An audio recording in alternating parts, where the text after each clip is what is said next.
Hey, everybody. Welcome to Newswire. I'm Mike Blewitt, heading up the show today as Craig Mish is still covering the MLB All-Star Game, which resulted in another victory for the American League last night. They've won 10 of the last 11 games. The game goes over last night, the total of 7.5, a 5-3 final on the heels of a Jarren Duran home run. The game-winning homer by Duran earns him the All-Star Game MVP. The pregame odds on Duran, plus 20,200 to 1. He was listed along with several other players as the longest odds of all the positional players to win the award. It is the Ted Williams Award, so apt that a Red Sox player wins it, and he is the fifth to do so. J.D. Drew, the last to do it in '08. He joins Pedro Martinez, Roger Clemens, and Carl Yastrzemski as the other Red Sox winners of the All-Star Game MVP. So an unlikely MVP, perhaps, but obviously the big home run nets the American League the 5-3 win. He broke the tie and has that game-winning homer. Pitching still dominant, obviously, as usual. Mason Miller gets the win. Hunter Green with the loss. But pitchers dominant overall, only 15 hits in the game. 8 runs does go over, but not a particularly high-scoring game, the 5-3 final.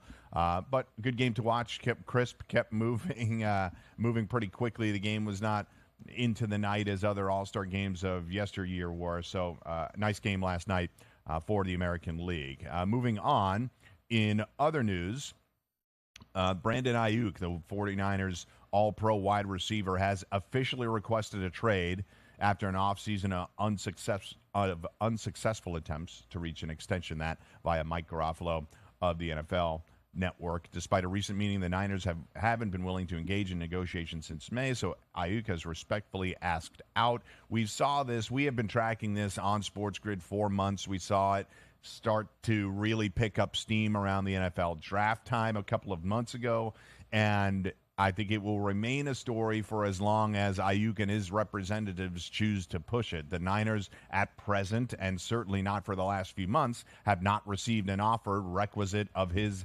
value. He clearly makes them a championship contending team with him out of the mix and other players in, like rookie wide receiver Ricky Pearsall and others perhaps having to lift up the load at the receiver position or pass catching positions. I don't know that they are quite as clear a contender. They still would be, but I don't know. I think Aiyuk really pushes them to another level. We saw when he was neutralized in the Super Bowl and throughout the playoffs, I think that really hurt the Niners' chances of ultimately winning that championship this year. But maybe that's part of the reason for the Niners and Aiyuk not really being on the same page. He wants to find greener pastures and more valuable pastures elsewhere, and the Niners still feel like they need him on the team to compete.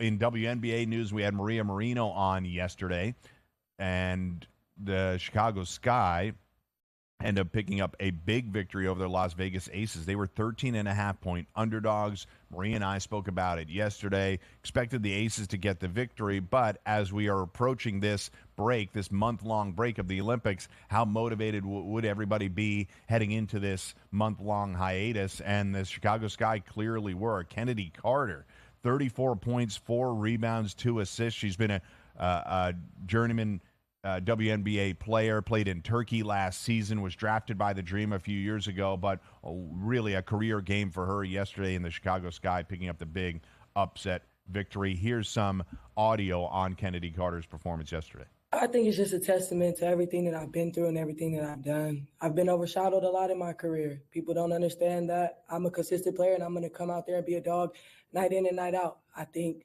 now I'm getting comfortable. Spoon's allowing me to make mistakes, keeping me in the game. She's letting me be me, and that's allowing me to – it's benefiting myself, but it's benefiting my team as well. So I just think that it's just my comfortability. I don't see any error out there. I just see red. I want to just go play hard, 100%, whole game.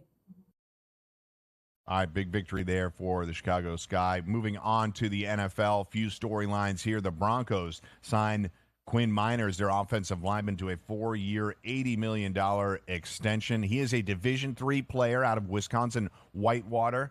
He was a third-round draft pick, I believe, possibly second-round draft pick, but nonetheless not a first-day draft pick, but has become an important cog in what they're trying to do offensively. New coach Sean Payton clearly likes him in the mix there. Meinerz was hospitalized last year with an irregular heartbeat and elevated heart rate, so they obviously feel comfortable with his medicals at this point and his play, certainly to give him this extension as the Broncos are trying to rebuild with Bo Nix and whomever else they'd like to try at quarterback. So Davante Adams' agents called trade speculation, baseless. I think this is the time of year where a lot of people out there are trying to speculate and find roles for people that may be better than where they are now, but it doesn't mean that the teams are having calls about it.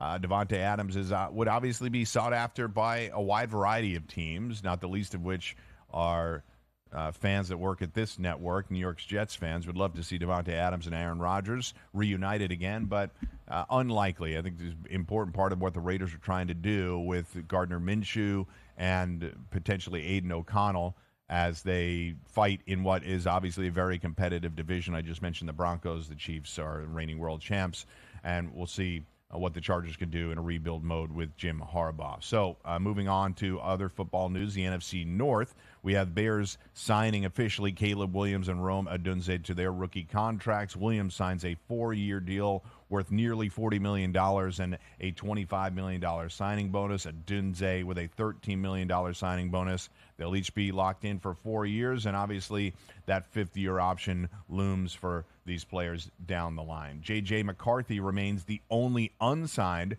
first-round QB. He's the number 10 overall pick, and he'll eventually sign a 4-year, $21.8 million deal. Those numbers are set, sort of locked in by the CBA, but this likely has something to do with how he is receiving those installments, what those payments look like.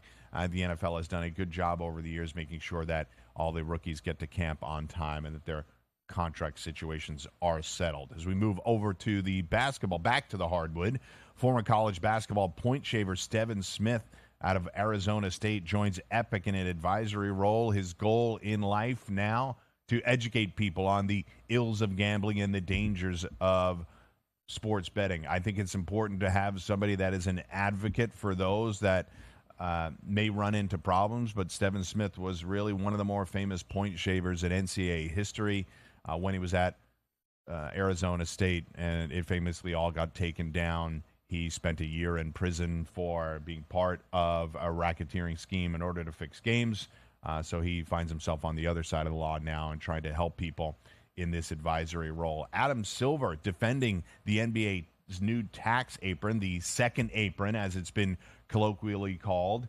There have been a lot of critics. I can only say that Silver has come out and said, we intended to make this league more competitive.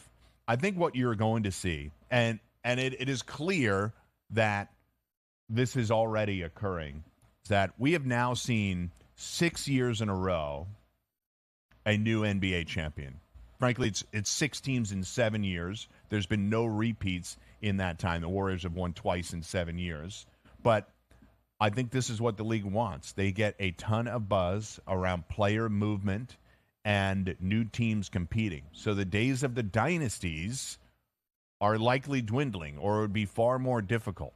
The Celtics have a real shot to run it back next year. But in a few years, when Jaylen Brown's contract is up, is he going to re-sign with the Celtics? He'll be a 12-year veteran at that point, so teams don't stay together forever, but it would be nice for certain fan bases to be able to keep guys like that together, and I think it just becomes less and less likely now. Klay Thompson staying with the Warriors and Kentavious Caldwell-Pope having to move on, and other Paul George having to move from L.A. to the Sixers. I think that is more likely to be the future of the NBA.